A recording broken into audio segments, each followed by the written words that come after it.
Partai Buruh bersama Serikat Petani dan organisasi Serikat Buruh melakukan konferensi pers menindaklanjuti hasil pertemuan dengan Dirjen Perdagangan Dalam Negeri, Bapak Oka, ya, Bapak Oka, Dirjen Perdagangan Dalam Negeri kemarin telah menerima Partai Buruh bersama Serikat Petani Indonesia dan serikat buruh yang ada dalam aksi menolak kenaikan harga minyak goreng dan ketersediaan yang hilang beberapa waktu yang lalu di pasar. Nanti Bung Ruli Ardiansah, Sekjen daripada Serikat Petani Indonesia, akan menyampaikan solusi terhadap persoalan terkait dengan CPO kelapa sawit dan juga tentang produsen minyak goreng. Mungkin kawan-kawan akan bisa mengutip apa-apa yang disampaikan oleh Bung Ruli Ardiansah, Sekjen SPI adalah sikap resmi Partai Buruh. Sekaligus sikap resmi dari Serikat Petani Indonesia, mewakili petani sawit, karena petani sawit ini banyak yang menjadi anggota Bung Ruli. Juga akan disampaikan oleh Ibu Mira Sumirat hasil tinjauan lapangan dari KSPI. Ibu Mira mewakili KSPI untuk memberikan hasil tinjauan lapangan dan persoalan-persoalan yang muncul di kalangan rakyat kecil terhadap persoalan minyak goreng. Saya akan menyampaikan satu hal, hasil pembicaraan. Jadi di situ adalah dialog antara Dirjen Perdagangan Dalam Negeri, Bapak Oka, yang mewakili Kementerian Perdagangan, dengan Partai Buruh dan organ Serikat Buruh, serta organ Serikat Petani. Yang dilakukan kemarin, tanggal 22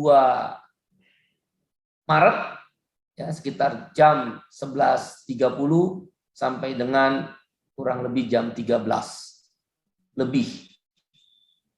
Pada kesempatan yang lalu kemarin, Pak Oka sebagai Dirjen Perdagangan Dalam Negeri menyampaikan apa yang menjadi tuntutan daripada Partai Buruh dan organ Serikat Buruh dan Serikat Petani. Ada 3 hal yang kami sampaikan. Satu adalah turunkan harga minyak goreng dan ketersediaan minyak goreng. Jadi turunkan harga minyak goreng dan ketersediaan minyak goreng, khususnya minyak goreng kemasan, bukan hanya minyak goreng curah. 2, turunkan harga bahan pokok, karena tidak hanya minyak goreng yang mengalami kenaikan harga, tapi juga harga daging sapi, bawang merah, cabai, ya, dan beberapa bahan pokok lainnya seperti telur dan juga ayam, terutama menjelang Ramadan dan Idul Fitri. 3, memang kami sampaikan ganti Menteri Perdagangan yang tidak berdaya menghadapi mafia minyak goreng dan minyak sawit, kelapa sawit, CPO, dan juga tidak berdaya atau gagal dalam mengelola harga-harga bahan pokok. 3 hal itu kami sampaikan secara resmi dan dijawab, atau lebih tepatnya dijelaskan oleh Bapak Oka. Penjelasan beliau adalah sebagai berikut.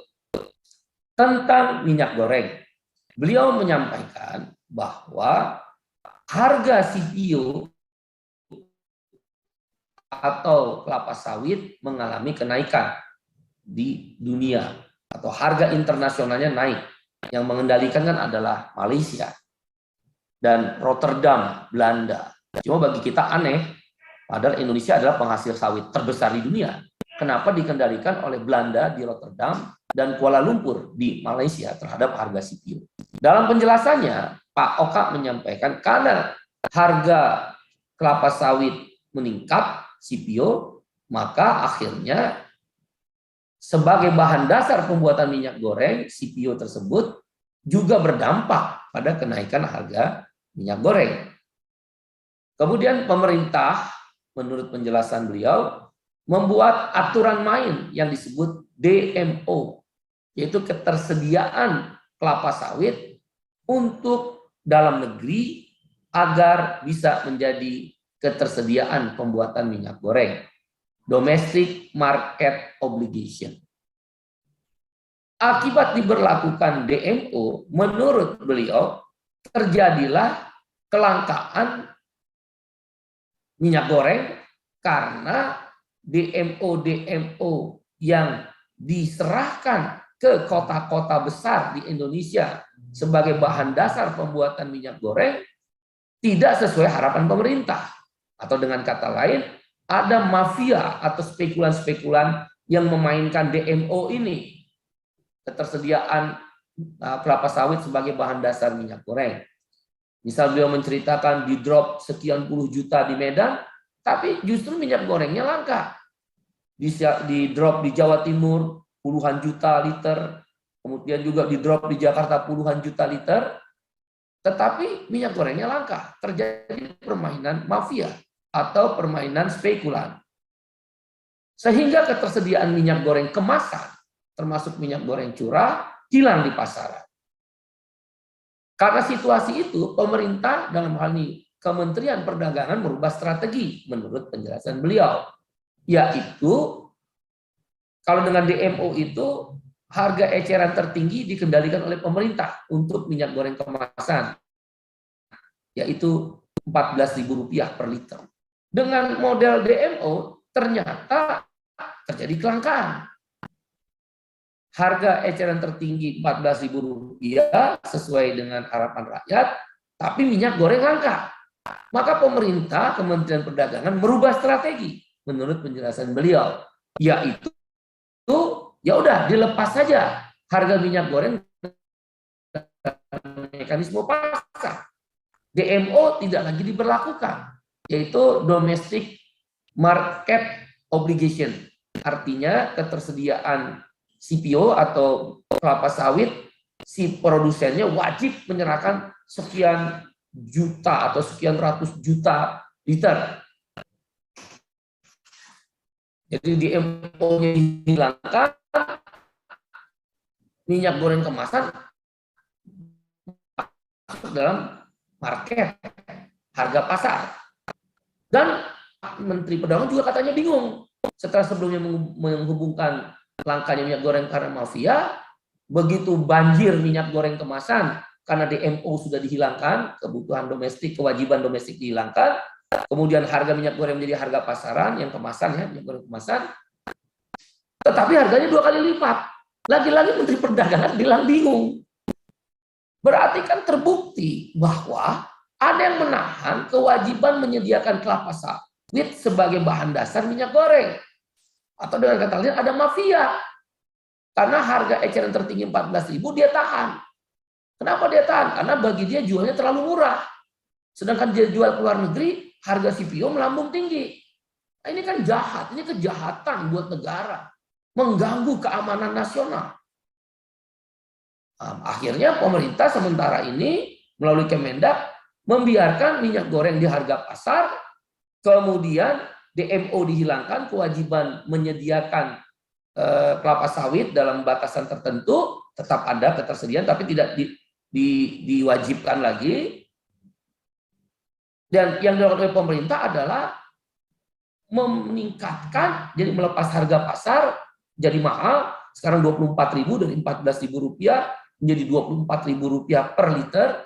Pemerintah kemudian melakukan stabilisasi harganya dengan meningkatkan pungutan pajak kepada produsen kelapa sawit.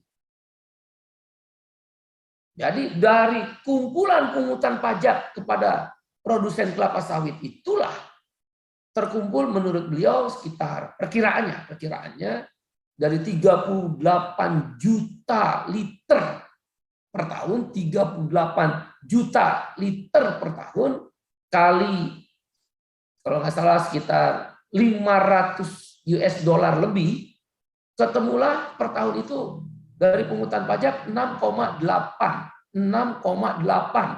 miliar $6,8 miliar yaitu pungutan pajaknya dinaikkan, pungutan pajak kelapa sawit dinaikkan menjadi $500 ya per liter dikalikan produksi kelapa sawit yang permukaan saja ya, bukan biji, itu 38 juta liter minyak goreng, ya berarti dapatnya 6,8 miliar US dollar.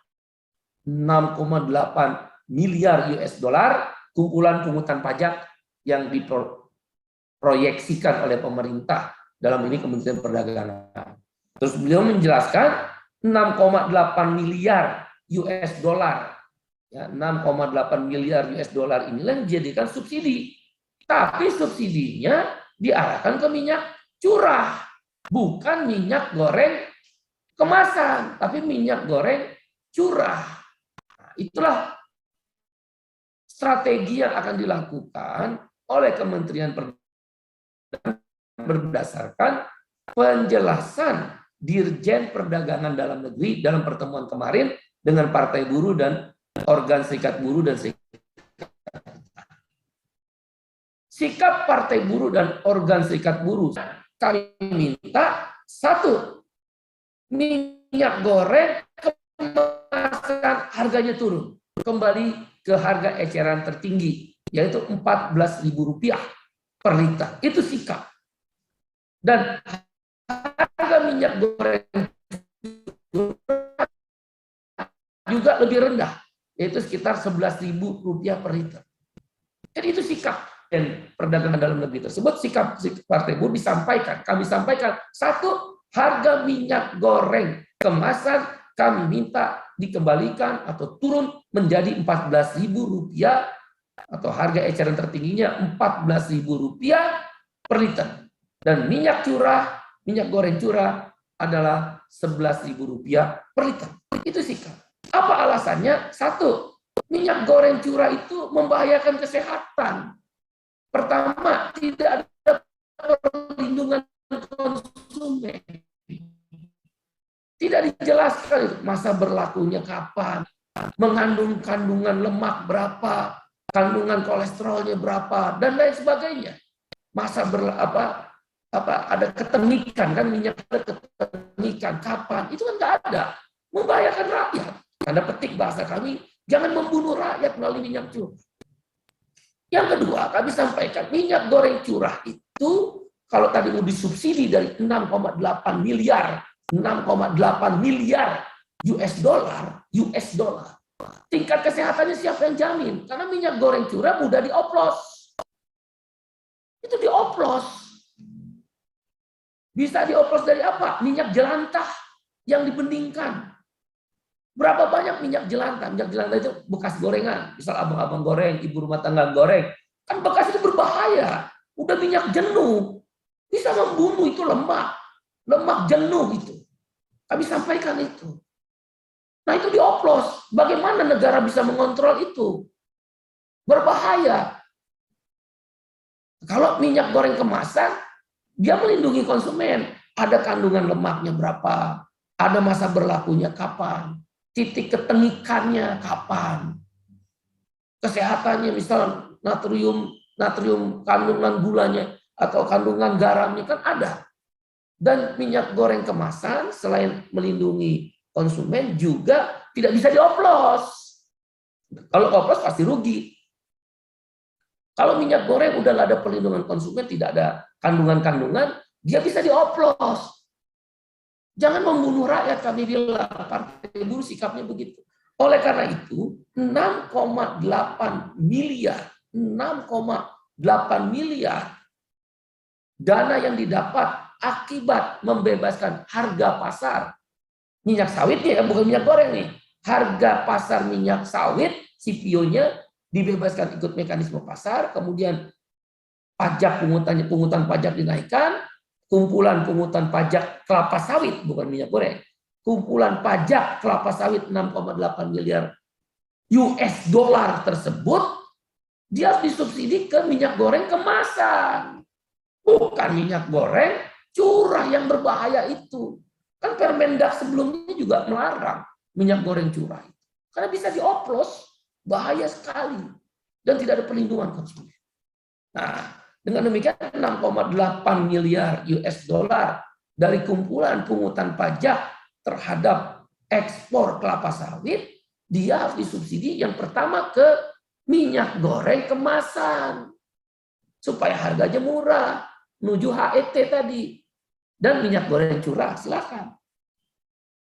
Maka dengan subsidi dari 6,8 miliar pungutan pajak, sesuai mekanisme pasar harga kelapa sawit di dunia, minyak goreng kemasan bisa turun menjadi 14.000. Itu yang kita minta. Bagaimana caranya? Ya tugas pemerintah dong. Masa rakyat selalu mikir. Nah, dalam kesempatan itu beliau juga menawarkan, tapi sifatnya usulan. Bagaimana tetap minyak goreng kemasan itu harganya 24.000 per liter, tapi subsidinya bukan di harga minyak goreng, tapi subsidinya kita kasih BLT. Kita tolak. Partai Buruh menolak. Karena kalau pakai BLT, pasti itu korupsi. Pasti. Menteri, saya sampaikan seperti itu. Tunjukkan pada kami Menteri Sosial yang tidak korupsi. Sebelum Bu Tri Risma hari ini, semua terjebak korupsi KPK. Dan selalu persoalannya adalah bansos dan BLT. Oleh karena itu, subsidi dalam bentuk BLT kami tolak. Tapi subsidi harus di harga, yaitu di harga minyak goreng kemasan dari 24.000, berarti subsidi 10.000 per liter akan ketemu harga eceran tertingginya Rp14.000 per liter. Begitu. Nah, beliau akan menyampaikan ke menteri. Ada sudut pandang yang berbeda.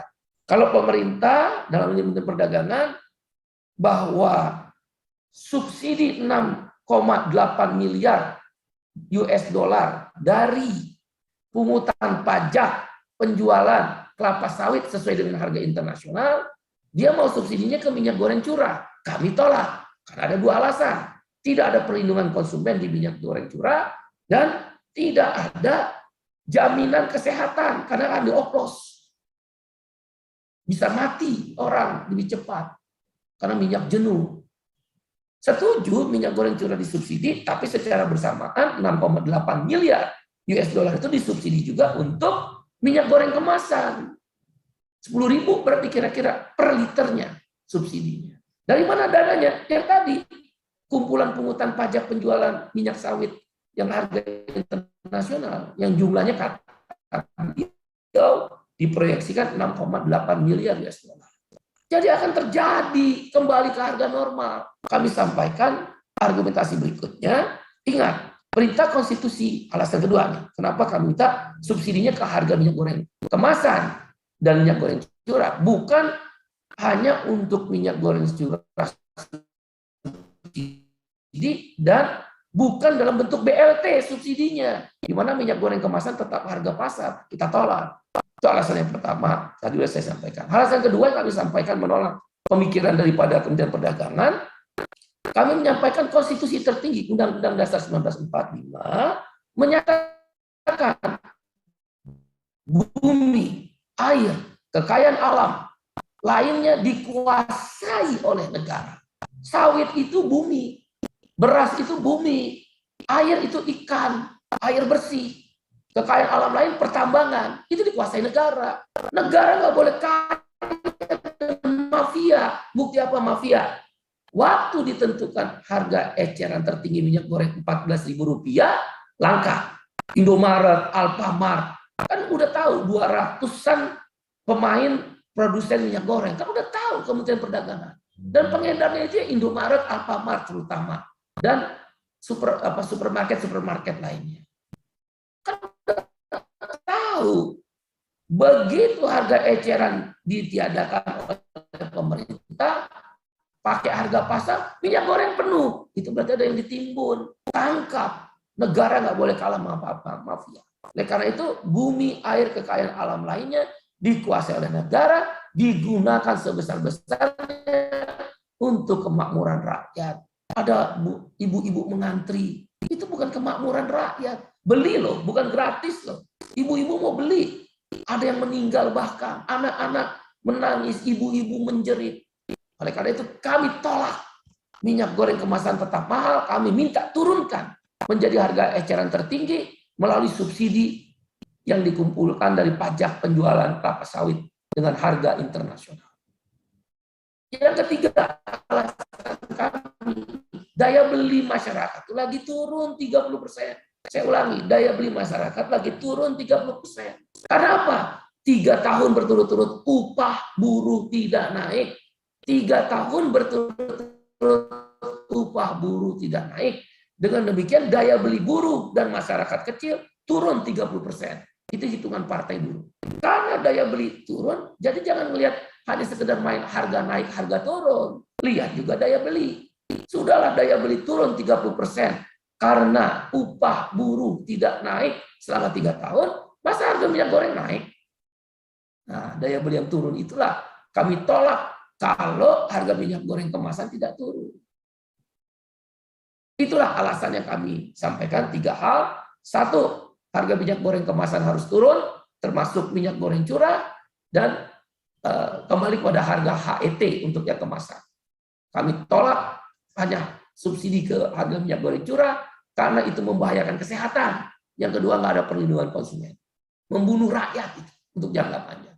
Yang kedua, kami tolak karena perintah Undang-Undang Dasar 1945, skema dari Kemendak itu bertentangan dengan Undang-Undang Dasar 1945 dikuasai oleh negara.